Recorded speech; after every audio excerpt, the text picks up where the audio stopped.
Hey guys, today we're here with Joey and Angie Laura, the farmers, the spouses insuring houses. So today one of the biggest topics this year was definitely about flood insurance. And as we're approaching the end of the year, people are starting to renew their finances and really evaluate their type of insurance and maybe plans that they may have. So Joey, Angie, can you tell us more about farmers and what y'all do? Yes, I'm Joey Latta. This is my wife, Angie Latta. We are the spouses insuring houses. We are the Lattas. Bum, ba-dum, bum, bum, bum, bum. And we specialize in home insurance for first-time home buyers. And insurance is what we do, but our actual commodity we provide is our exceptional service to our clients. Nice. Now I know one of the biggest topics this year was about flood, elevation, and a lot of Houstonians have never, incurred this type of flood ever before. So what do you think that you can do to help educate those that's never been in a flood zone or might be purchasing their first house and want to make sure that they can avoid, all those type of costs? Well, yes, flood insurance is very important to have. We recommend it for all our clients.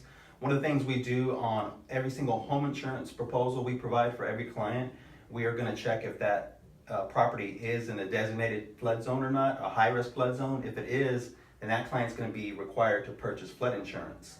If it's not in a high risk, then they're not going to be required to purchase it, but we highly do recommend it. Okay. Flood insurance for Now, everyone. how do y'all get your quotes for these flood insurance? Those are all done in our system, our insurance Okay. quoting system. And then how much do you think it ranges? For Uh, someone that's never had flood insurance before, they probably want to get an estimate. Right. Yeah, if you're in a low-risk flood zone, it's going to be anywhere from $300 to $400. Okay. If you're in a high-risk flood zone, of course, it's going to be based on what measurements are on the flood elevation certificate. If you're the lower the base flood elevation is, the higher the premium is going to be. Okay. Now, for those that didn't know, what is a flood elevation certificate? Because I don't think I really know myself. A flood elevation certificate is basically going to have all the measurements of land. A surveyor is going to go out there and going to determine how much of the area is acceptable to flooding.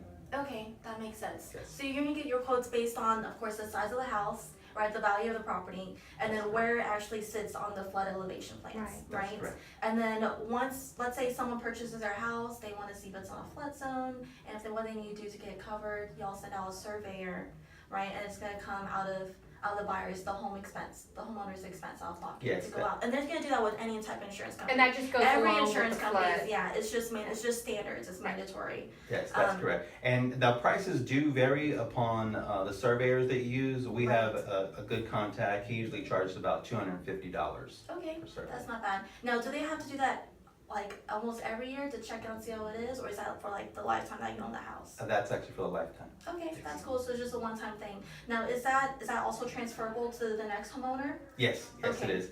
And a lot of times when first home buyers are buying the home, there may already be an existing Okay. flood elevation certificate. Okay. Usually a lot of times they can get that copy from the title company. Okay, that's good to know.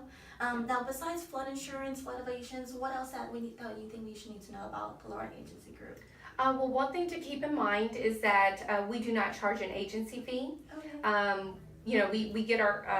We get paid by commissions. So some agents out there will charge an agency fee in addition to the commissions. So we don't do that. So with the Lara Agency, it basically is taking $200 or $300 right off the top. Nice. So we help in that way. That's cool. Now, something I didn't know about was that we were just discussing about this yesterday. Was that can I transfer from another insurance company to you guys, another different policies from y'all? What are the penalties or cancellation fees? And to my surprise, they were like, there isn't none. Just like if I just switch from T-Mobile to AT&T, there shouldn't be a cancellation fee. That's right. That's right. You can switch at any time during the year. A lot of people think that you have to wait till your renewal. Right. You don't have to wait till your renewal. You can actually switch, today, and then you would get that refund from that policy, and it would go towards your new policy. Nice. So if y'all don't have to go to your insurance company and let them know, give them those sad news. You can just contact the Laura's agencies, and they can break those needs for you guys and have y'all easily switched over. Yes.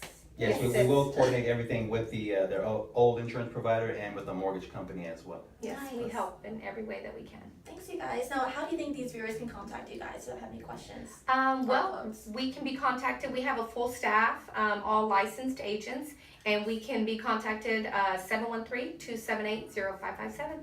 Thanks. Y'all got it, you guys. Thank you guys. Thank you, Thanks so Stephanie. much, It's Steph. a pleasure, of course, of the spouses insuring houses. Thank you.